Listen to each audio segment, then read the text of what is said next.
Olá, estudante! Faltam 24 semanas para o Enem, hein?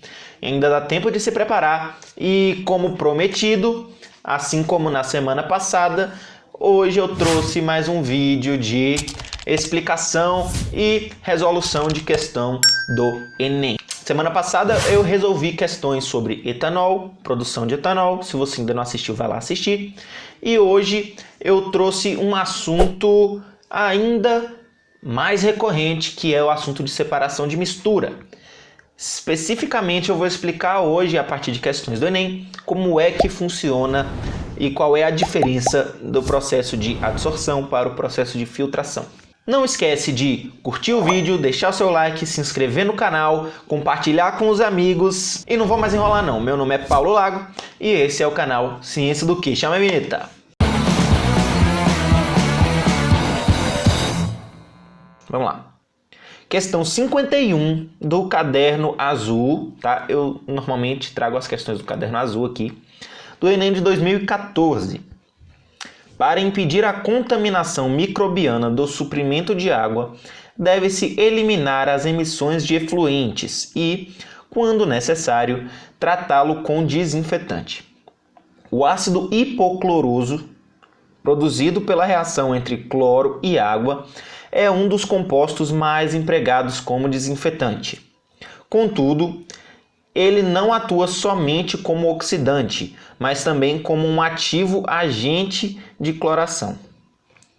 A presença de matéria orgânica dissolvida no suprimento de água clorada pode levar à formação de clorofórmios e outras espécies orgânicas cloradas que são tóxicas. Tá bom? E aí ele pergunta, visando eliminar da água o clorofórmio e outras moléculas orgânicas, o tratamento adequado é A. E aí tem algumas opções. Eu vou pedir desculpa para vocês que aqui a questão do Enem de 2014, se vocês forem lá e olharem a prova que o INEP oferece do Enem de 2014, já está marcado o gabarito na prova, então perde a graça um pouquinho. Mas vamos comentar um pouquinho sobre essa questão, tá bom? Gente, presta atenção. Quando estamos tratando de mistura e separação de misturas, o conceito-chave que vai definir todo o problema é interações intermoleculares. São as interações intermoleculares que vão definir os processos necessários para separar essa mistura, porque são justamente eles que determinam a fase em que se encontra essa mistura, tá? Então, a depender da quantidade de fases que tem essa mistura, se é uma mistura heterogênea ou se é uma mistura homogênea, a gente vai definir algumas estratégias, tá bom?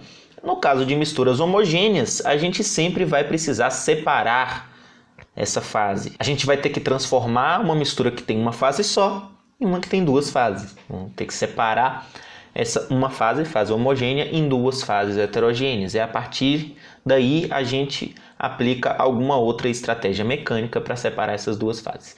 Tá bom? Então é mais ou menos essa a lógica.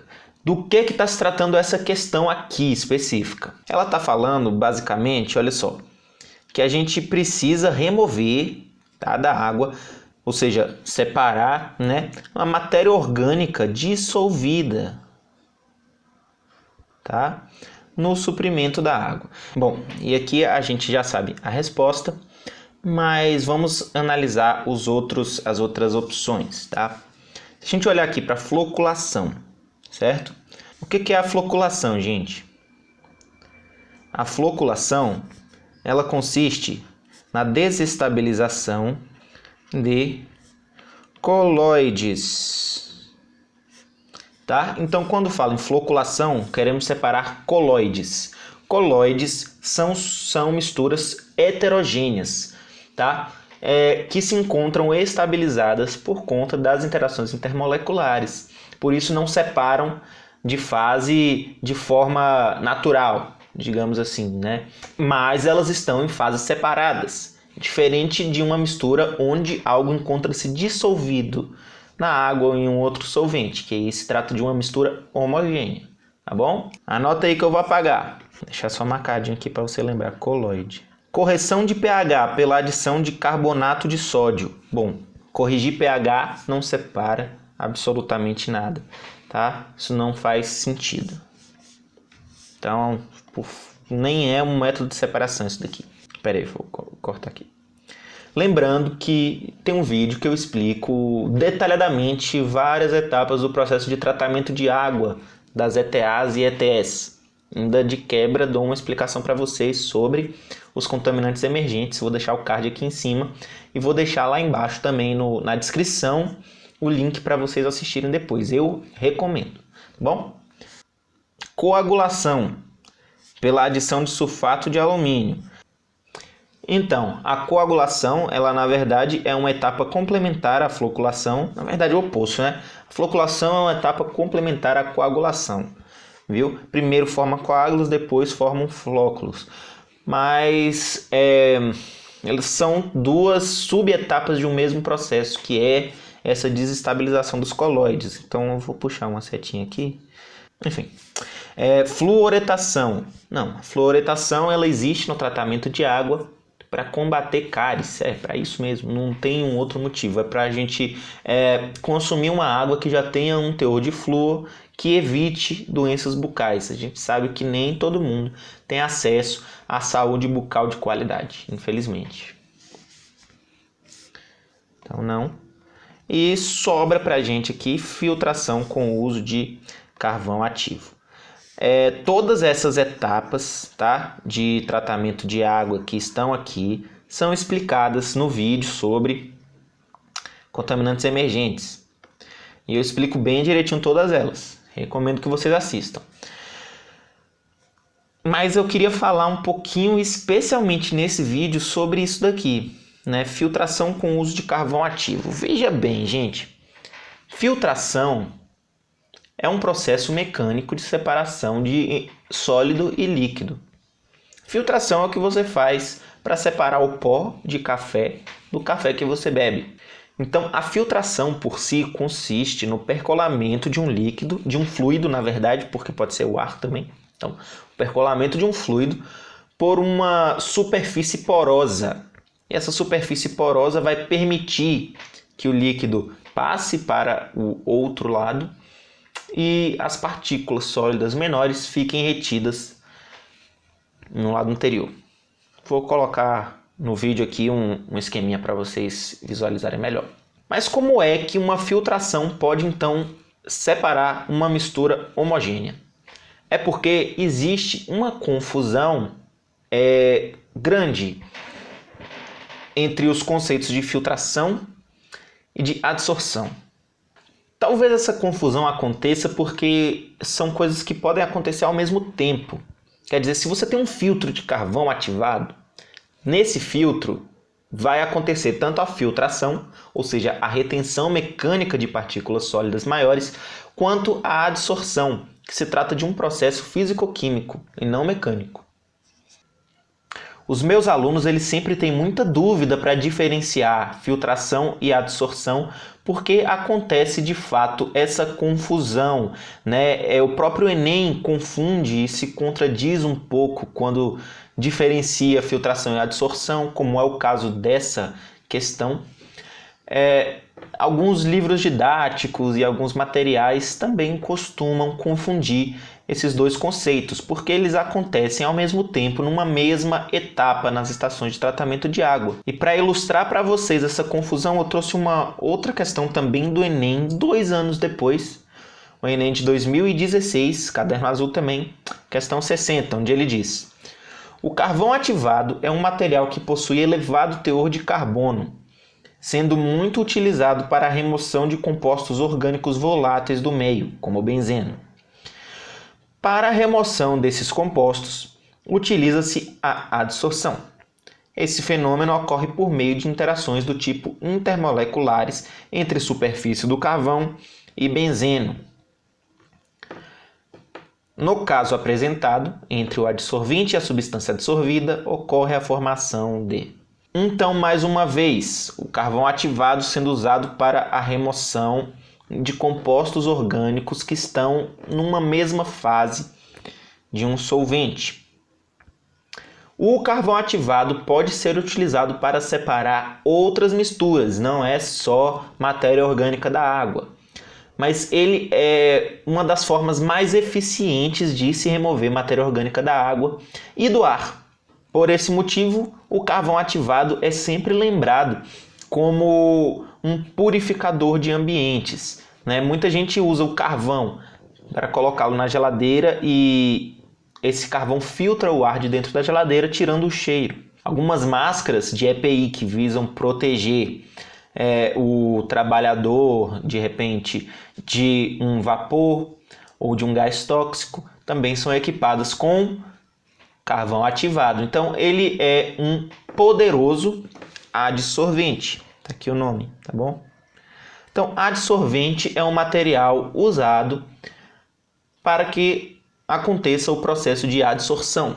E adsorvato é o componente de uma mistura que você deseja remover, que você deseja mudar de fase, que você deseja separar.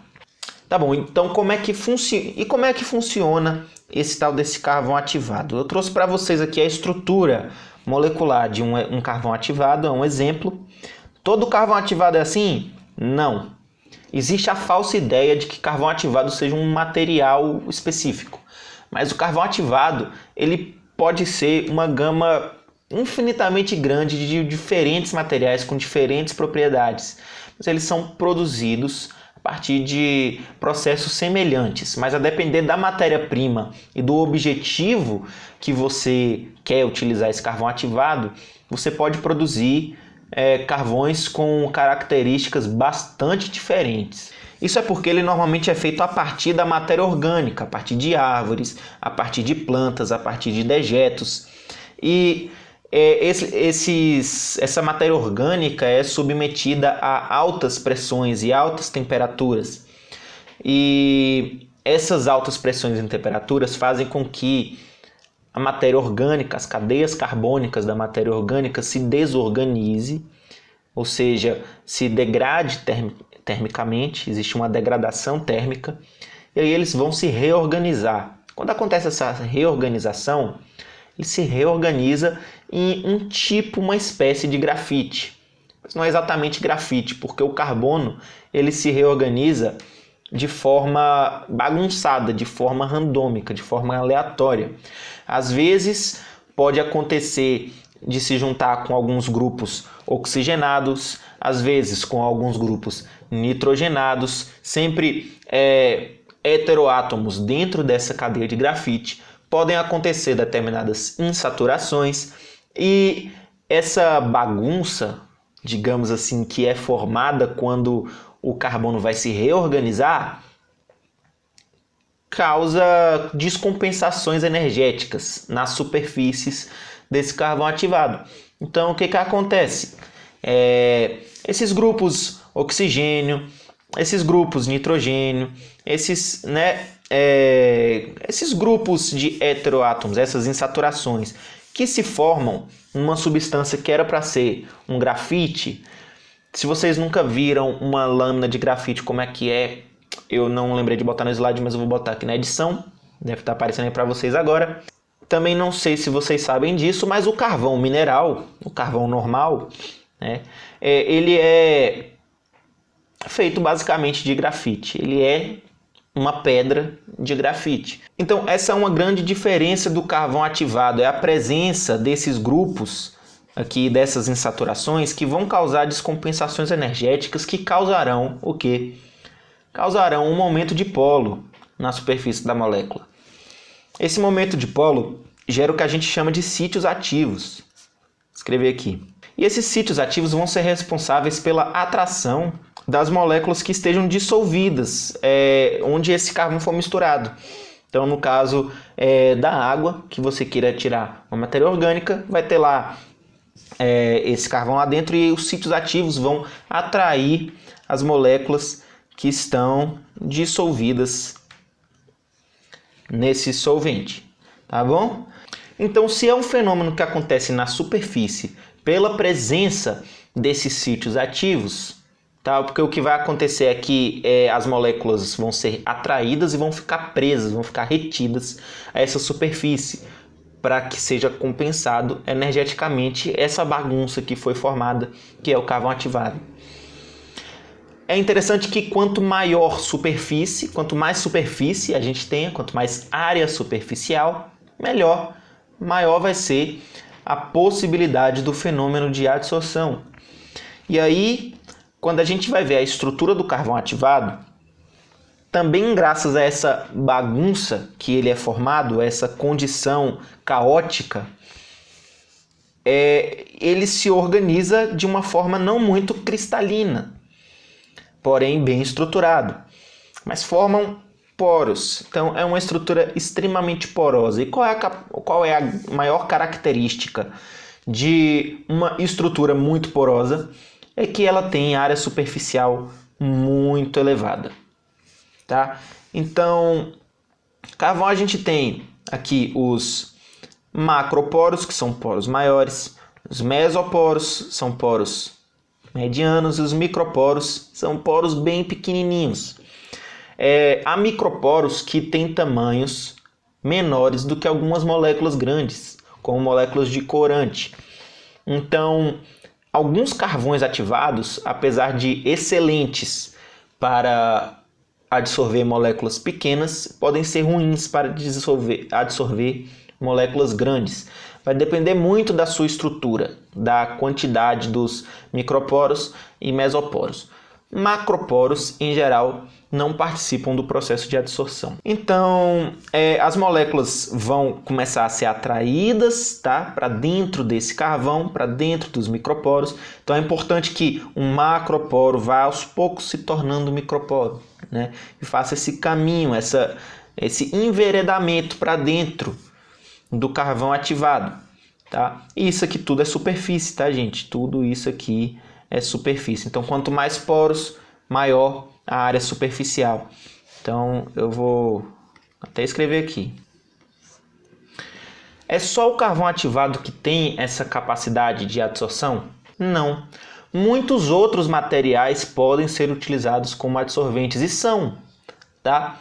Enfim, lembrando que nem todo adsorvente que é bom para uma coisa é bom para outra coisa. Eu queria dar essa aula sobre adsorção por alguns motivos. O primeiro é que eu adoro. Eu estudei adsorção a fundo durante alguns anos na minha faculdade, né? Fiz pesquisas, publiquei artigos sobre isso, enfim. Posso me considerar, assim, praticamente um especialista nessa área. Então, eu gosto de explicar isso porque eu acho que não é tão complicado e é uma confusão que muitos alunos meus e outros, acho que vocês e colegas de vocês podem ter também, porque não é explicado com muita clareza como é que funciona esse negócio de carvão ativado e de filtro e etc. E eu acho que poderia ser explicado da forma que eu expliquei aqui. Então, só terminando, eu falei para vocês que existe um dipolo que é formado a partir dessa descompensação energética nas superfícies. Mas não deixa de ser uma superfície de carbono. Então, essa força de atração é a força de Van der Waals, tá? Ou dispersões de London. E qual é o tipo de interação intermolecular que essas forças formam? É a interação dipolo induzido, tá bom? Então, em geral, o mecanismo da adsorção é por interações desse tipo. É isso, gente. Hoje vamos ficar por aqui. Não teve muito de questão, mas teve muito de explicação. Vou trazer mais questões sobre separação de misturas em breve, porque aqui ficou pouco e é um assunto muito importante. Mas é isso aí. Não esqueça de se inscrever no canal e até mais. Bons estudos!